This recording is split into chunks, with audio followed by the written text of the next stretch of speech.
So glad you could jump on at this time of the day with a connection and wrap up this masterclass, which was just so impressive.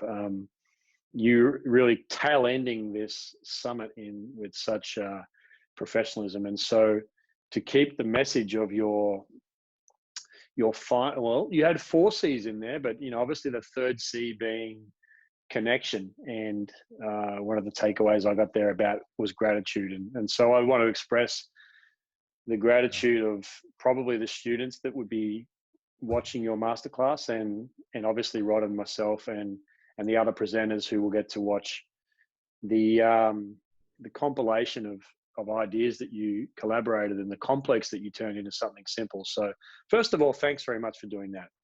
Oh, thank you, Greg. I mean, we were really glad to do it. Like it was good to put together, and we really appreciate you guys inviting us. Because it's really cool. Very cool. Phil, the second C being communication. Can communication happen if change doesn't occur? So can communication happen or has communication happened if nothing changes?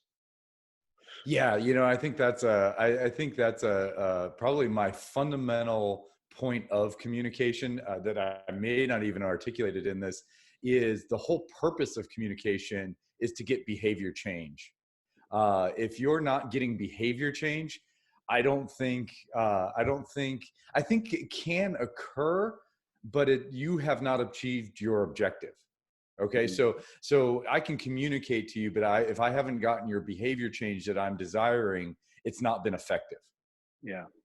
There have been times where I remember you saying this in 2012, what's the goal of communication? And lots of answers flew. And then you said, well, the goal of communication is to change behavior. And it's a great iceberg statement, I think. And when you get an iceberg statement, you've got to dive beneath the surface and tease it out, so that you know when you come back to the surface how much that resonates with truth. And I think there are occasions where you'll convey information and a person will sit there and consider it, and they'll digest it, and they'll put that into the pieces of the puzzle.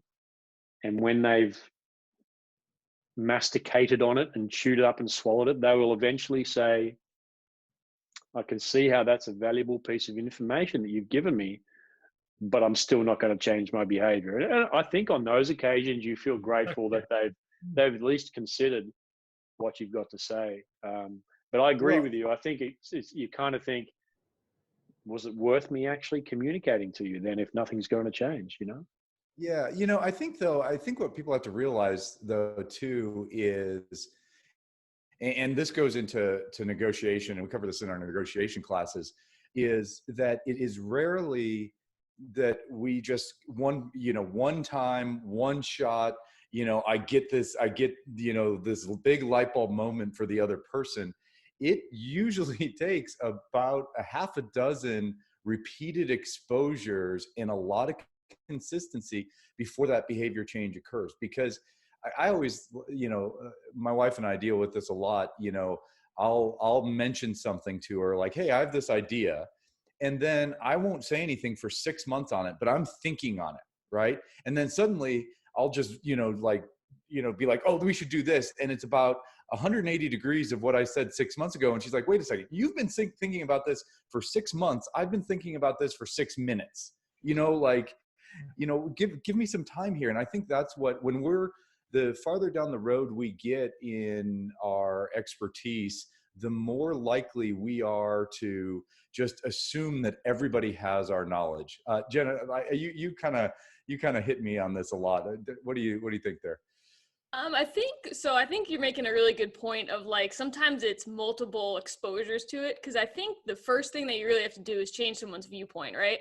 And I think one of the best ways that I learned it was when I first started working with like the volleyball and the basketball team. I wanted to do anything I could to reduce injury. And I kept talking about reducing injury.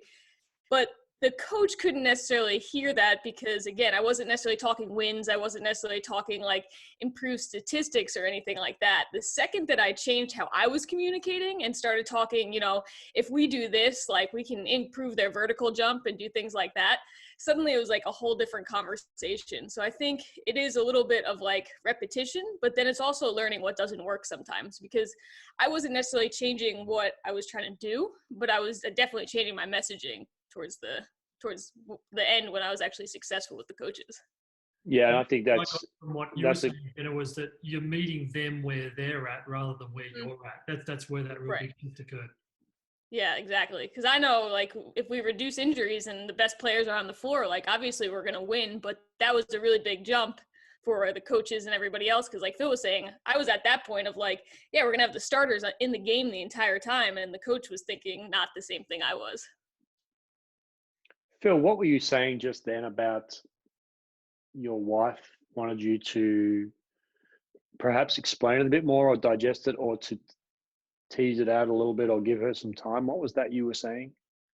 So basically, I think, you know, it's we call it the curse of expertise, or the curse of knowledge, and it's this Oh, yeah. idea that we take this. We have, you know, I've been around injury prevention. I've been around sports, and you know, like, to me, when someone's not using a systematic approach to performance and injury prevention, I mean, I'm thinking like they're using a rotary phone, or even maybe worse, they're trying to use like a telegraph or a carrier pigeon. And I'm Yeah. looking at them like, what, you know, like I can't, so we need to go here, but they're so far over here. And it's what I have to recognize. It doesn't mean they're bad or that they're completely wrong or anything like that. It's just, I've been sitting with it for so long that it's just second nature to me. And you know, like I was there too at a point, you know, Mm. and there's a lot of things I'm there at. And so it also helps me as that professional to have that humility to recognize when a coach is talking to me and I'm getting frustrated, how is it the same that, you know, like he already knows so much more than I do, or someone else knows so much more than I do, and they're frustrated with me because I'm just not getting it. Well, in that case, I'm the one that's backwards, or maybe not even backwards, just in my infancy of learning that subject.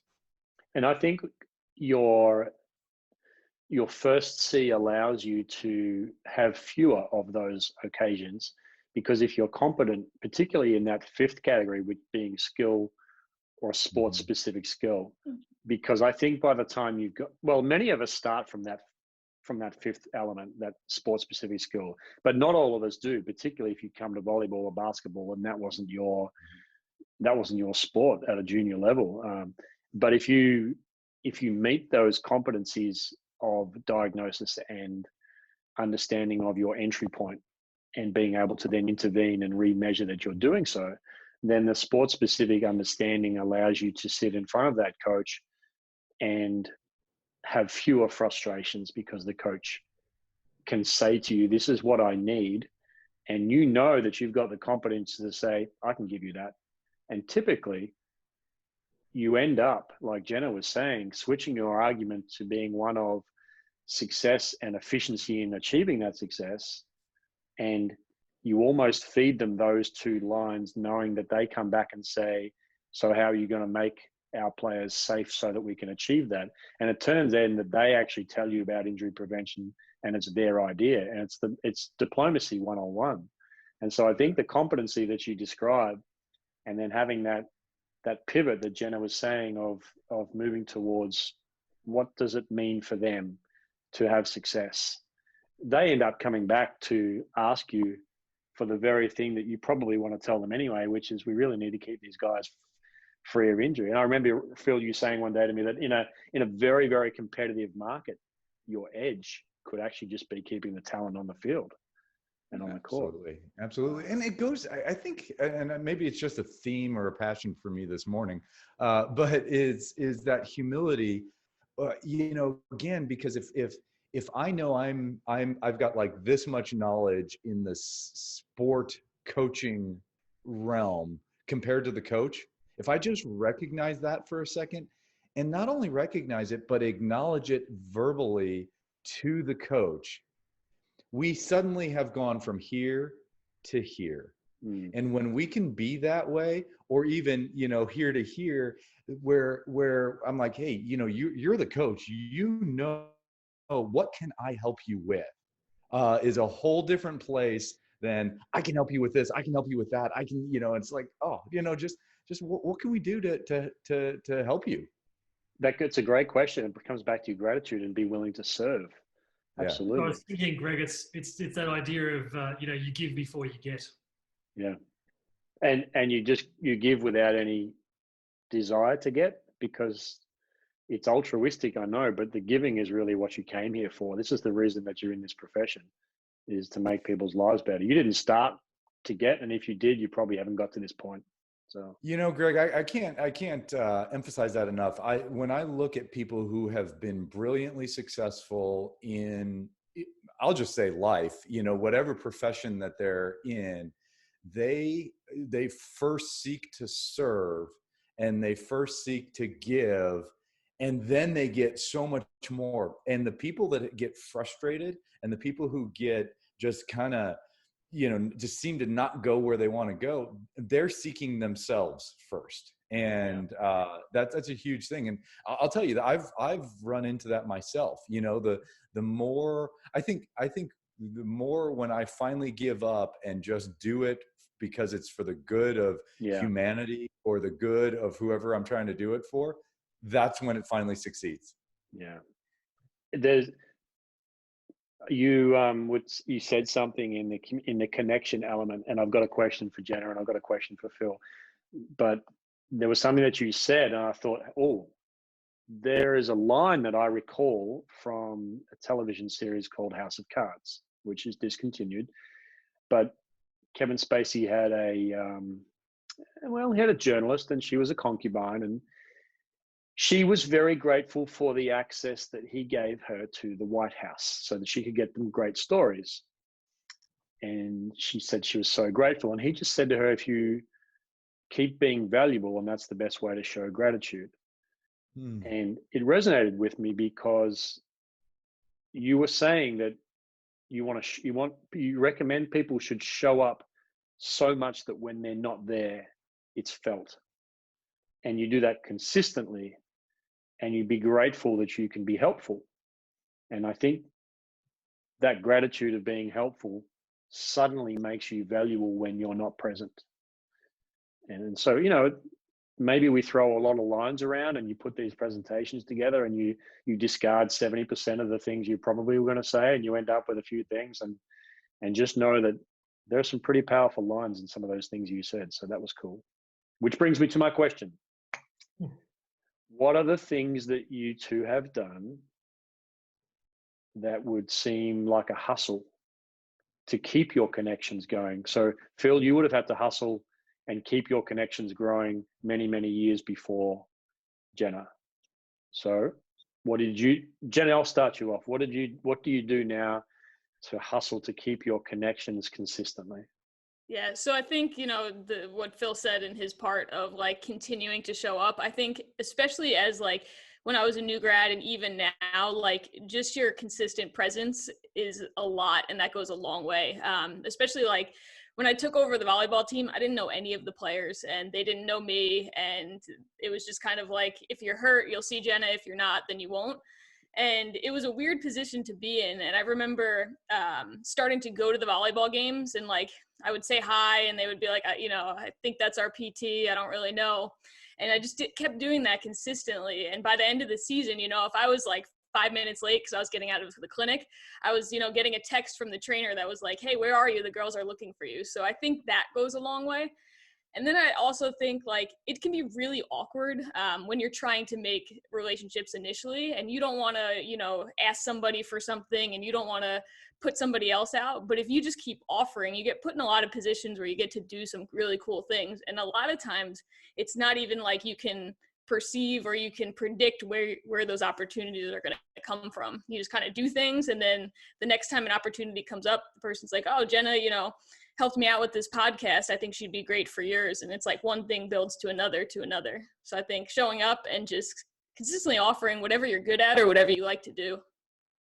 This is not to be undersold how important that is. I was in an interview last year with the Dutch women's volleyball team, and the final question that they asked me was, Greg, these girls who are professional athletes have been used to their PT before, and you're being interviewed for their position. What are you going to do to suddenly get their trust when they are so used to someone they had before? As they would not even finish the sentence, the question, I broke into a smile because I absolutely knew the answer. And I don't know that I was ever knowing that this question was coming. Mm-hmm. And I said, this is the easiest question I've ever had. You smile and you say, how can I help you? Yeah. And I think what you said, Jenna, of smiling and saying hello, and then being there to offer help, it's those two things. If you smile and you say, how can I help you? That's what I'm here to do.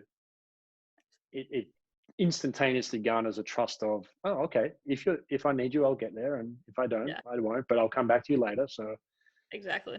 Yeah, it's a great, and they said to me afterwards, this is no word of a lie. They said, that's the best answer we've ever heard in any interview ever. So if we're giving advice to young people to get into the ideal career that you want, there are coaches in the elite national teams who are saying that is such a valuable answer. Smile and say, how can I help you?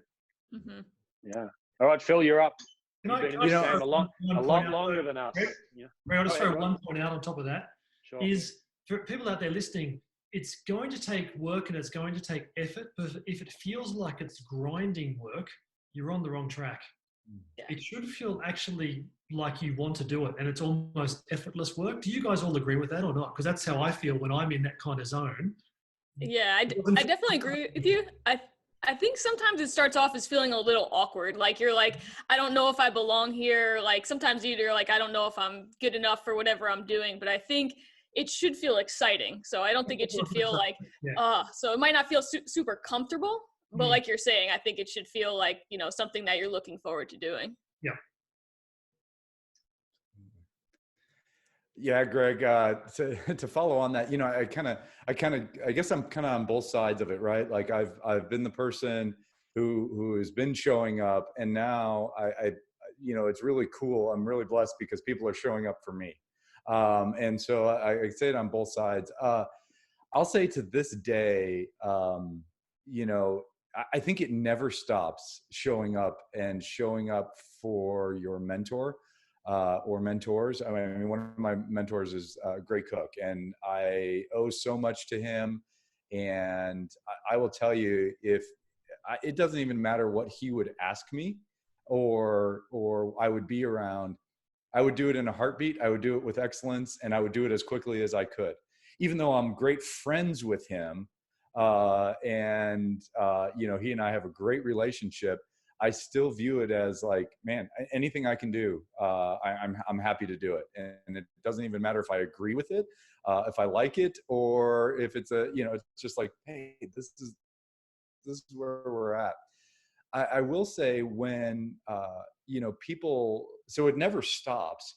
I think that showing up, and I'll kind of tag on a little bit of what Rod and Jenna both said to clarify for people, because I think over time you get into your zone of what you're really, really good at and what you enjoy doing. And, I was talking actually with Gray about something about, we're doing some research design and things like that. And I'm like, man, that's my zone. I'm really good at design and that type of thing. But when it comes to the technical execution of certain things, that really is not. And I'm now, after, 15 years, 20 years, I'm at that point in the relationship where I can say, I got this, I need help with this, right? I'll tell you, 10 years ago, 15 years ago, it would have been like, I got it all, don't worry about it, right?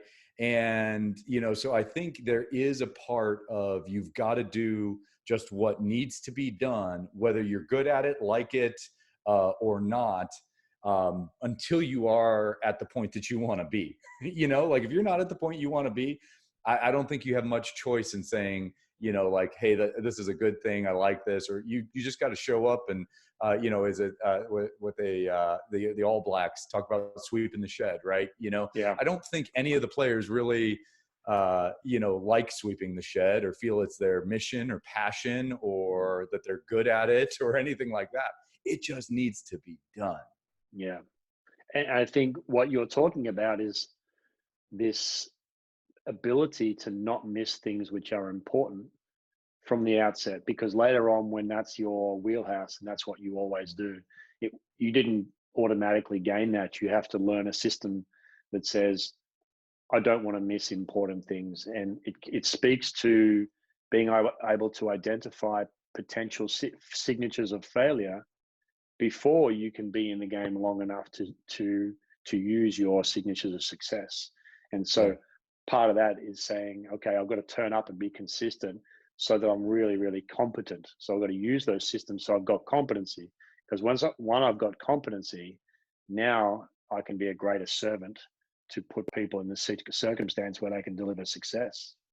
Absolutely. And I'll tell you this too, like, this is probably one of the biggest aha moments I've had in my career in the past few years is, you know, this debate of whether, you know, passion drives skill or skill drives passion. And, you know, I think honestly, I would have always said something to the effect of find your passion and, you know, go work in that area. I think take your interest, become really, really good at it, and you become passionate about it. You know, like I look at that in injury prevention, communication, and developing professionals. Like I didn't seek out in my career to help develop professionals. That was not something I sought. It was something that was kind of laid upon me in some of my job responsibilities. And I had to do it over and over and over again. And suddenly after doing it hundreds and hundreds of times, I'm like, wow, you know, like I wish I could do this more. And I'm really passionate about it because I love seeing people's lives changed. And so it's that competence that drove that passion, not vice versa. Yeah, and I think there is a great saying that says that we take action, which leads to our acquisition of skill. So we take actions because we're running towards something we desire, but another 50% of the population take actions because they're running away from something they fear. So sometimes we may not be interested in injury prevention, but we are absolutely taking action in that way because we fear what is in our life if we don't have that. For example, I went to university because I feared that if I didn't go to university, I would be left without anything. So I take a step simply because I'm running away from a fear, as opposed to a burning desire to go in that direction.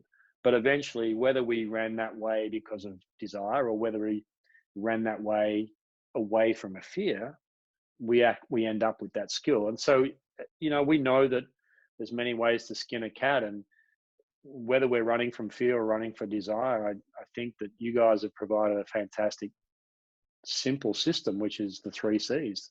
Be competent first, and that takes some time. It takes a bit of grind, and it takes a mentor. And obviously communicate and connect. And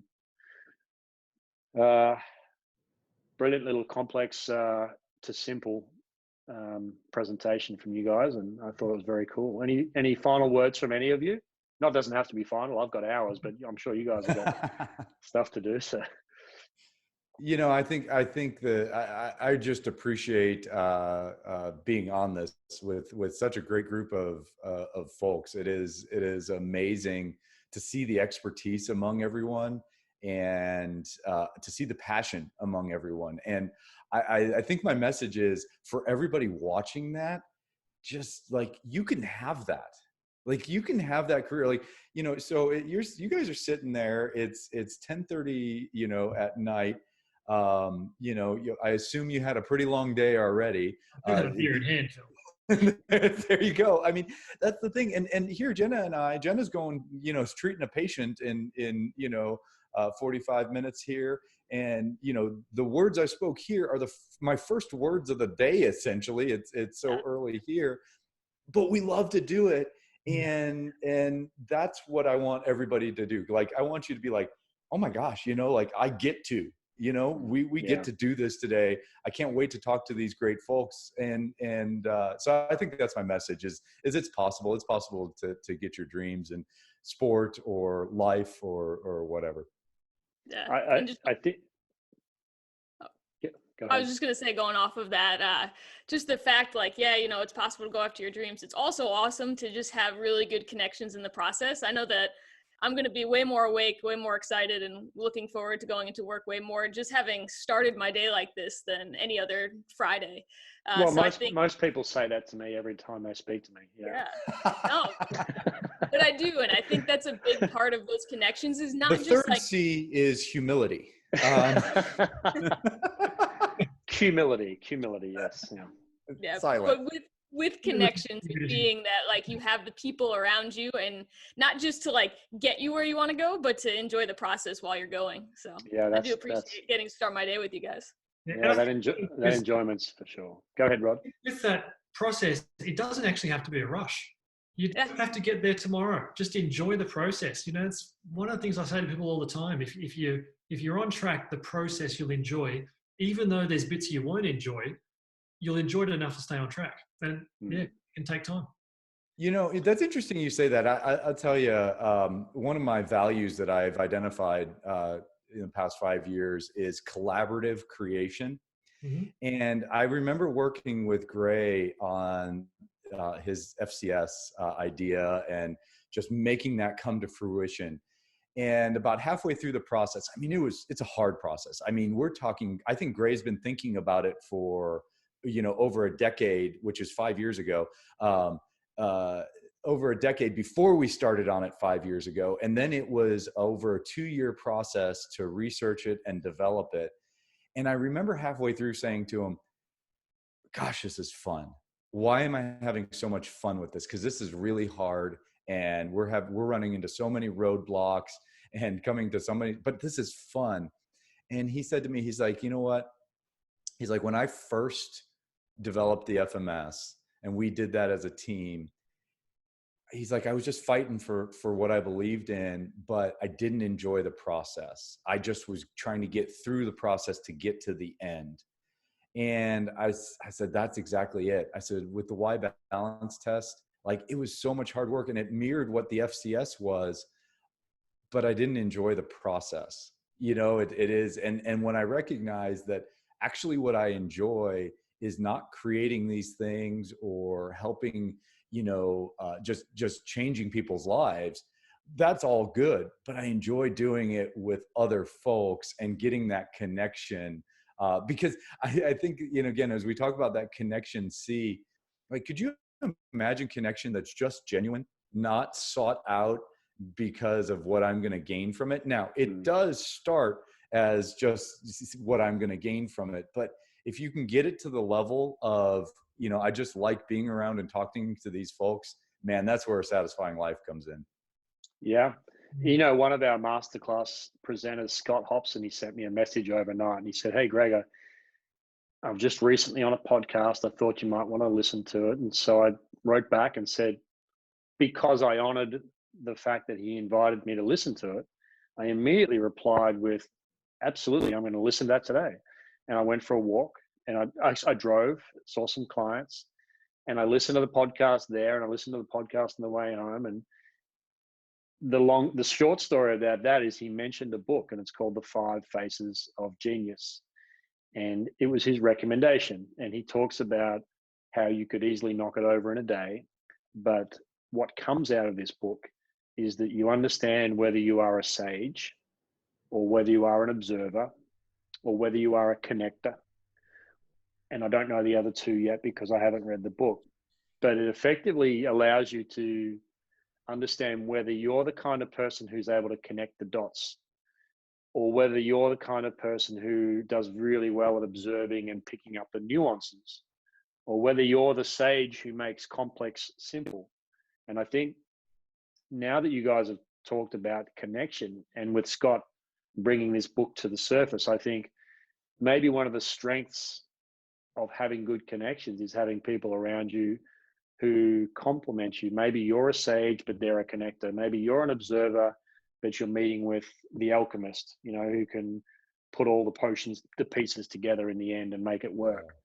And so, maybe we could add in future when we do edition 2 of the 3 C's, we could and the book that you probably should read to figure out how to make the best connection is to find your alchemist and find your sage partner and your observer and your what have you. So I'm looking forward to reading that book. And yeah, it sounds like it's going on my list too. If he recommends it, I'm going after it because he's a wise man. That's for sure. Absolutely. Hey, final one. This journey doesn't really finish, this whole concept of getting into your ideal career. This morning, I reached out again to a CEO of a local football team and put my hand up and said, hey, just checking back in base and just letting you know I'm here and available to support the club for next season if it suits you guys, and just left it like that. And he got back to me and said, yeah, we got your details. Why don't you come on down to the club? Let's have a chat and look over the facilities. And that was the thing. It was a consistent connection that I just made with him. And it was an email that was pretty short that was based on, hey, I'm interested in helping. And I know I can be more than competent to do this thing. And so this is not something that you do for the first couple of years of your career and then you're there. It defines how you go about being a professional at a pretty good level. So good. Awesome. Totally agree. Okay. I'm going to let you guys go. Thank you so much for your time. Have a wonderful weekend. Awesome. And stay safe. See ya. Take care. See ya. Bye.